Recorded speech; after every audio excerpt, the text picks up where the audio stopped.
Hello mga ka-love, nga pala si Romel, love ambassador ng Send Love to Pinas dito sa Sugod, Southern Leyte. Para i-surprise si Ma'am Concordia sa kanyang kaarawan today. At yun, salamat nga po pala kay Mama Jennifer for choosing Send Love to Pinas to be a part of your mother's birthday celebration surprise. At si Ma'am Jennifer nga pala ay all the way from Dubai. And ayun, nais niyang i-send yung kanyang pagmamahala dito sa kanyang ina dito sa Sugod, Southern Leyte. And ito nga po pala yung set of package na napili niya para sa kanyang minamahal na ina.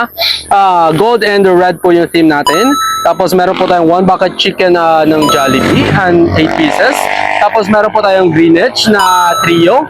And meron tayong fresh flower na 6 pieces with 2,000 worth of money inside, and of course our red ribbon cake request by our dear client. So yun, thank you so much ma'am. And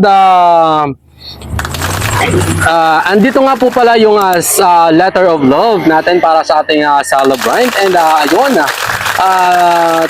sa mga nais pong magpa-surprise sa kanilang mga sa buhay dito sa buong Pilipinas, i-contact nyo lamang po ang Send Love to Pinas. At ayun, samahan nyo po kami mag-spread ng love dito sa Sugod, Southern Leyte.